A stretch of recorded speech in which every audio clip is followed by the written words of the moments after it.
Morning everyone, it's a sunny morning here on the Kent coast and you're here for the Get Unstuck Show. So we're here every morning with practical tips, structure and motivation that are going to help you move forward with your health. And this is for you if you are a busy woman, if you are health conscious and you're looking for natural solutions to move forwards. So we're here and we give you tips on things like nutrition and mindset and movement and moonology that are going to help you elevate your energy, upgrade your mindset, find calm amongst the chaos of modern day living and practical steps that are going to light up your soul. So today I'm speaking about foods, seasonal foods that are going to help you if you're prone this time of year to things like low mood, depression, brain fog, anxiety, and all those things that are traditionally associated with going into the darker months of the year. Now, talking of darkness or light, we are about to approach a Scorpio new moon. So the new moon is here once a month or sometimes twice a month occasionally.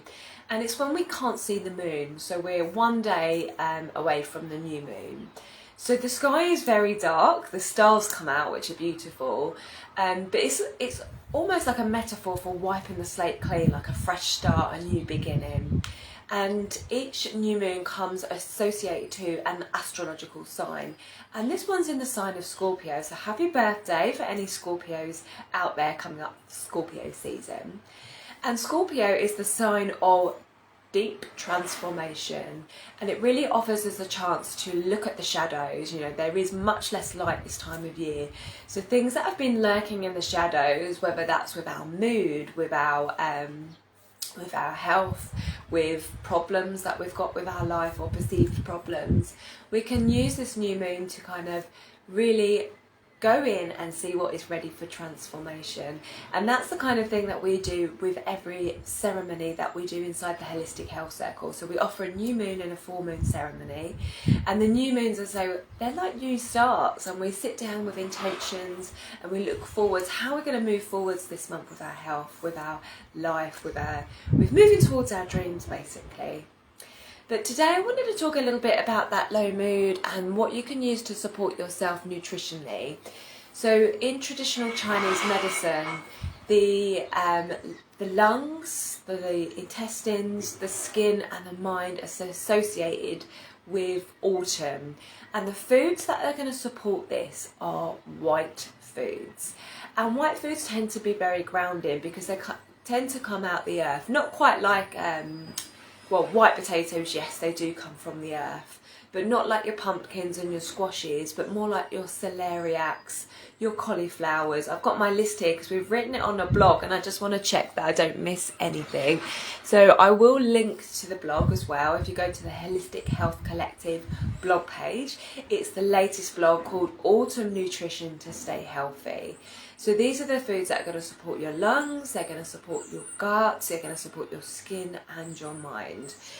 So these are the organs traditionally associated with grief. So if you do find yourself dropping into a low mood or getting very tearful or feeling like your energy is being pulled down, it might be because there's an imbalance within these organs, and you can use the food to support this. So I've got cauliflowers, pears, parsnips, celeriac, radishes. So any foods that are white. And then you can add those spices that I spoke about a few weeks ago that are also good for the lungs. Your cinnamons, your peppers, your chilies, your turmeric, your cayenne, your cardamom, those kinds of spices. So you can think about nice stews and soups. And there is a recipe on the blog page, so do go and check that out. The other thing I wanted to speak about was some movement. So whether we're feeling depressed or really low mood, some form of movement is going to be really, really good. We need to keep our spine healthy. We need to keep our lymph fluid moving, which we need to do using the muscular system of the body. So the musculoskeletal system needs movement in order to stay healthy.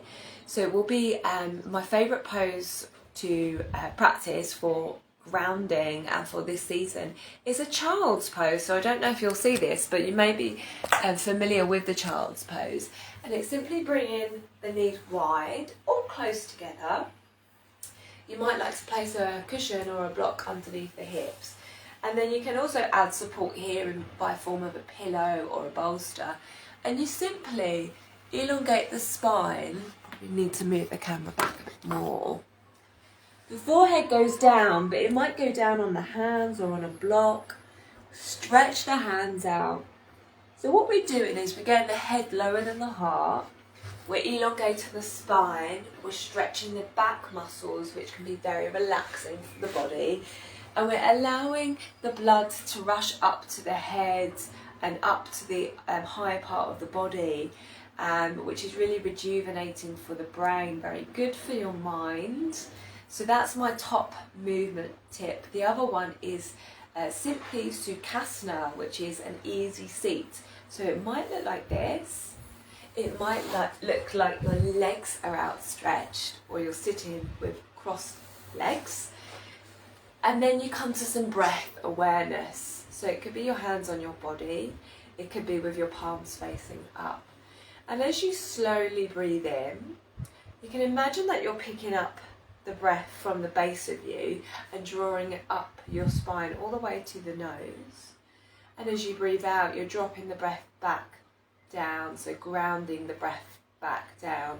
And in yoga they call this the pranic and apanic pattern of breath.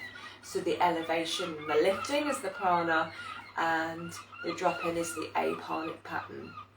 So just taking a few breaths like this can be so grounding, can be really good for calming the mind, calming the nervous system, and great for the spine health. You know, we need to get that movement in.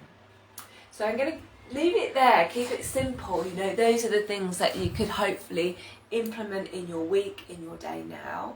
So do let us know if you're planning to use some of those foods that week, if you're already practicing those movements, how you're finding them. And let us know if there's any particular subjects that you'd like us to cover in the Get Unstuck show.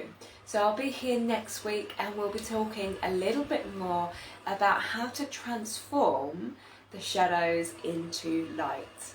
Look forward to seeing you then. Have a great week.